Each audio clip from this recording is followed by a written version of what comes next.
Bapak, Ibu, saudara-saudari, anak-anak, adik-adik, sahabat kenalan yang saya kasihi, mari kita renungkan bacaan Injil pada hari ini, Senin 7 Juni 2021. Bacaan Injil diambil dari Matius bab 5 ayat 1 sampai dengan 12. Bacaan Injil hari ini mengisahkan sabda bahagia atau lebih dikenal dengan sebutan 8 sabda bahagia yang disampaikan oleh Tuhan Yesus kepada para muridnya. Dan juga tentu saja sabda itu sampai sekarang sangat memungkinkan untuk kita renungkan. 8 sabda bahagia di mana Tuhan Yesus menjelaskan, berbahagialah orang yang begini dan selanjutnya, dan intinya adalah mengajak supaya pengikutnya, murid-muridnya, kita sekalian sungguh berbahagia. Dan inilah dia patokan kalau kita mau berbahagia mengikuti Tuhan Yesus, sabda Tuhan Yesus. Kita renungkan beberapa saja Bapak Ibu, saudara-saudari yang terkasih, ya. Pertama-tama Tuhan Yesus mengatakan, berbahagialah orang yang miskin di hadapan Allah, karena merekalah yang empunya kerajaan surga. Tidak mengandalkan hidupnya, tapi menyerahkan segala-galanya kepada Allah. Ya, biarlah hidup saya, kesehatan saya, pekerjaan saya, semuanya saya serahkan kepada Tuhan. Dan Tuhan pasti memberikan yang baik untuk saya. Saya tidak mau mengandalkan diri saya sendiri, karena diri saya ini ada batasnya.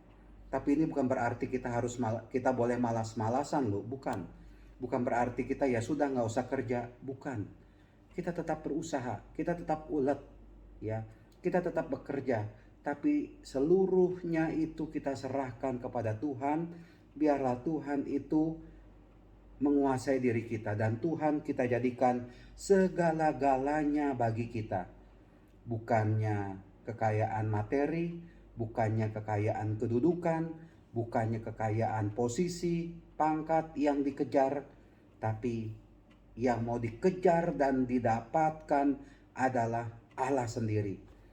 Hidupnya sungguh dikuasai oleh Allah, dan dia menyerahkan hidupnya itu kepada Allah.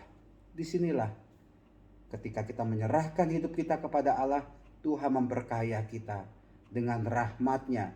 Rahmat apa itu? Rahmat penyerahan diri. Sehingga baik kecil ataupun besar yang kita terima dari dunia ini, kita tetap bahagia. Bahagiaku karena Tuhan memperhatikan saya. Karena saya berserah kepada Tuhan. Bukan karena hal-hal duniawi itu yang membuat saya bahagia. Hal-hal duniawi itu hanya membuat saya senang, belum tentu membuat saya bahagia. Senang dengan bahagia itu beda menurut saya. Anda dikasih permen, Anda senang. Anda diberi kedudukan, Anda diberi pangkat, Anda senang. Tapi Anda diberi hidup, Anda diberi kesehatan, Anda dijaga, dilindungi oleh Tuhan, Anda masuk surga, itulah dia kebahagiaan, ya. Kesenangan itu sifatnya itu sementara, isi come isi go, tapi kebahagiaan itu abadi menurut saya. Karena itu pemberian dari Tuhan, dan tidak ada seorang pun di dunia ini yang bisa mengambilnya. Hal yang lagi misalkan saja yang dikatakan oleh Tuhan Yesus, berbahagialah orang yang lemah lembut, ya, lemah lembut. Coba kita perhatikan diri Anda. Bagaimana itu Anda di rumah? Anda sudah mempunyai sikap lemah lembut? Suami kepada istri, istri kepada suami, orang tua kepada anak. Bagaimana itu? Anak juga kepada orang tua. Apakah yang terjadi di rumah itu ada semangat saling mengasihi, saling menolong, saling membantu? Itulah dia. Kalau orang itu bisa menciptakan hal seperti itu, orang itu bahagia. Karena dalam hidupnya sungguh mengupayakan kelemah lembutan, sikap lemah lembut. Tapi kalau berantem, ribut, cekcok, permusuhan, perselisihan, putus hubungan dengan keluarga, dengan saudara, yang rugi adalah orang itu sendiri. dan orang itu pasti tidak bahagia. Lalu saya mau melompat lagi begini. Berbahagialah orang yang suci hatinya, karena mereka akan melihat Allah. Kenapa banyak orang yang selalu bercerita mengatakan kepada saya, Romo, rumah saya di sini ada setan, ada roh jahatnya. Tapi kok tidak pernah mengatakan demikian. Romo, saya bersyukur di rumah saya ada malaikat. Romo, saya bersyukur di rumah saya sungguh merasakan kehadiran Tuhan. Tuhan Yesus mengatakan, berbahagialah orang yang suci hatinya, karena mereka akan melihat Allah. Kenapa yang kita lihat itu setan? Mungkin kebalikannya, karena kita tidak suci hati kita, sehingga yang kita lihat adalah kejahatan. Ya sama, kalau orang itu sudah dirasuki kejahatan, maka dia itu tidak bisa melihat kebaikan, tidak bisa melihat kasih di dunia ini. Bahkan melihat orang lain pun negatif, jelek, jahat, tidak ada apa-apanya. Ya itulah dia, karena yang dilihat itu setan, ya. Karena dia itu tidak berada dalam situasi hidup yang suci.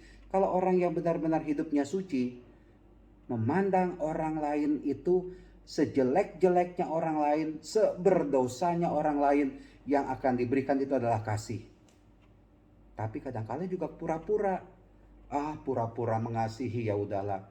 Ya, Anda bisa membohongi orang tersebut, tapi Anda tidak bisa membohongi Tuhan.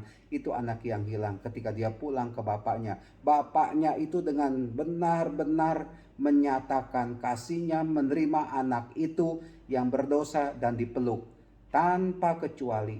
Itulah dia, seorang bapak yang hatinya suci. Jadi orang yang bisa memandang orang lain secara baik, secara jernih, positif, itu adalah orang yang suci.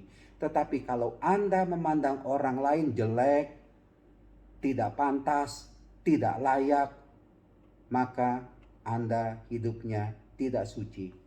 Karena Anda tidak bisa melihat kebaikan. Yang Anda lihat adalah setan melulu, kejahatan terus. Nah, Bapak Ibu, saudara-saudara terkasih, mari dalam hidup ini sekali lagi kita menjadi orang-orang yang berbahagia di dalam Tuhan. Tuhan memberkati, melindungi kita semua. Amin.